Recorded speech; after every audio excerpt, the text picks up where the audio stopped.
This week on Africa Weekly. Burundi has been topping the news this week with police firing live rounds at protesters in clashes over the president's bid for a third term. In Ethiopia, innovative eco-farming techniques of wild coffee beans have caught the eyes of Italian buyers. And in Bamako, romance novels have been inspiring young women to read in a country with one of the world's worst literacy rates. But first, a summary of the stories that made the headlines this week. Starved and wounded, 275 women and children kidnapped by Islamist group Boko Haram were freed by Nigerian troops last weekend, with some transferred to a camp in eastern Nigeria. It has not yet been confirmed whether they are the same hostages who were abducted from their school in Chibok over a year ago. We're moving to the end of the Ebola threat, says UN Ebola envoy David Nabarro, in light of a decline in the number of infections in Sierra Leone and Guinea. But Nabarro warned that precautions must continue to be taken, especially with the rainy season on the way. On Wednesday, Central African Republic's Justice Minister said his country will take legal action against the French soldiers accused of raping children in exchange for food at a refugee camp. Prosecutors in Paris have opened an investigation into the reports, with France's defense ministry pledging to take all the measures necessary for the truth to come out.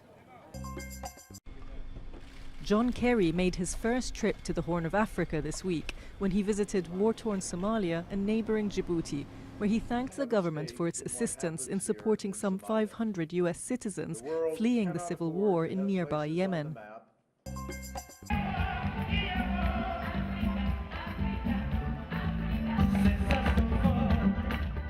Malian singer Salif Keita performed at the Harare International Festival of Arts in Zimbabwe earlier this week and called for an end to the recent xenophobic violence that has shaken South Africa.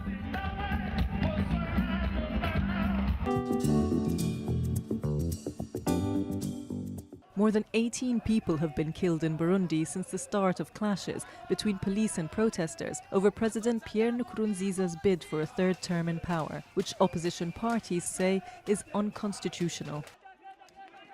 For 2 weeks, violence has been escalating in the Burundian capital of Bujumbura after incumbent President Pierre Nkurunziza announced he would run in upcoming presidential elections for a third term. The government has been under pressure to negotiate with its opponents, as reports continued to stream in of police firing live rounds at protesters. Opposition candidate Audifax Ndabitoré said he was arrested amidst the ongoing crackdown.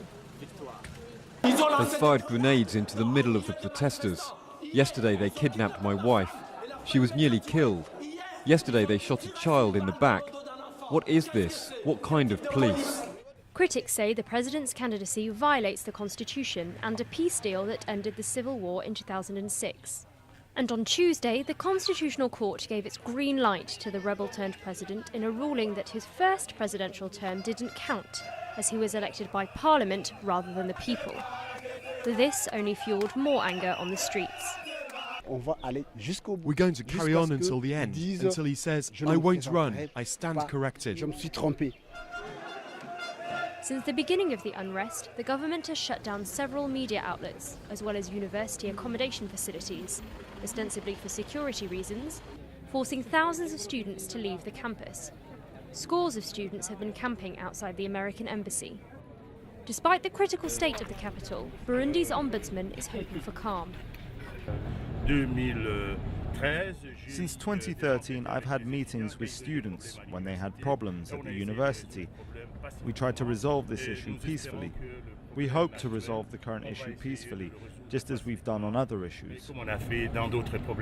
Tens of thousands have fled Burundi in recent weeks. The government insists that elections should still go ahead as planned, despite international pressure to postpone the June 26th poll. East African leaders will hold an emergency meeting to discuss the crisis in Tanzania on May 13th.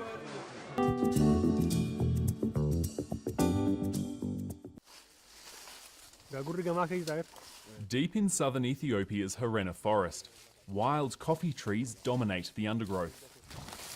Protected from the highland sun by a thick canopy, this is Arabica coffee's natural habitat. And when in season, the coffee beans don't just feed the local baboons, they provide a livelihood for local farmers. The forest is crucial for our survival, as the coffee gives us a lot of benefits. If we didn't have this forest, we wouldn't be able to harvest and produce this coffee. The coffee survives if the forest is here. If we cut the trees and plant coffee everywhere, then the coffee has a short lifespan. The coffee that grows under the jungle's shade will be here forever. That's why it's so important for us.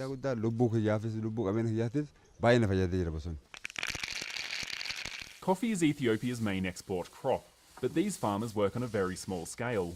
Wild coffee plants have a smaller yield than their commercially cultivated cousins, and their beans are slowly sun-dried rather than washed using industrial methods. This, combined with the fact that studies show that wild coffee harvesting helps protect the forests, means that ethical buyers like the Italian slow food movement are taking an interest. We are talking not only about coffee, we are talking about the whole nature.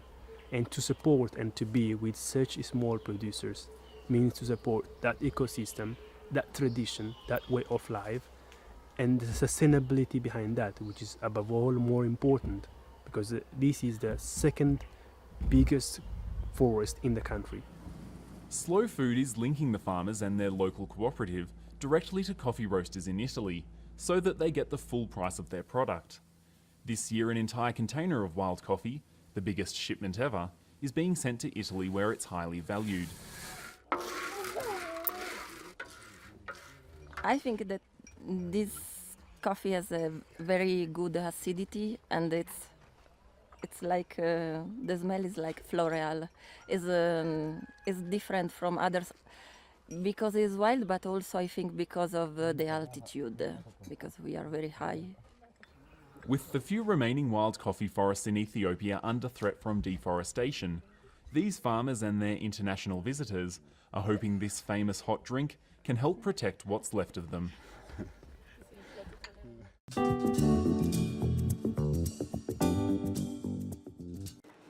Jarabi, in the Malian language Bambara, is the word for love. It's also the title given to an unprecedented collection of romance novels. The stories, all written by women, tell tales of young couples caught between tradition and the modern world. They're giving a rare voice to women's intimate feelings. And it's hoped they will also encourage more women to read in a country where as few as 1 in 4 women are literate. The fact that readers can relate to each other, the setting, the problems, the characters, means this could perhaps break the negative impression they have of reading. Mali has one of the world's worst literacy rates. Though more adult men can read and write than women, it's still less than half the population. But young women have found inspiration through these new role models. They do very well at school. I'd like to be like them. And on top of that, they behave very well. They have good jobs in good companies, and they are very well paid. The novels also blend Mali's traditional cultures with modern influences. The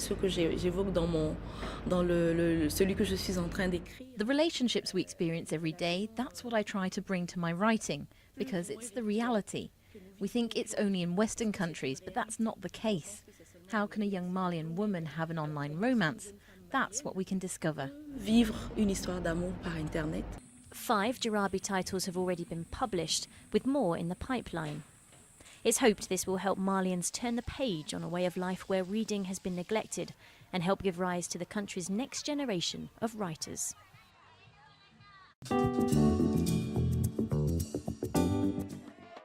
The world's largest flag, the size of 19 football pitches, was unfurled in Tunisia's southern desert on Saturday in a bid to set a Guinness World Record and promote patriotism in the face of Islamist extremism.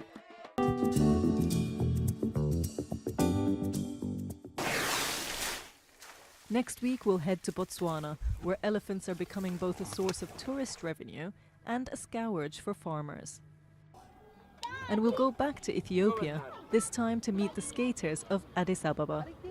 That's all from us at Africa Weekly. Until next week.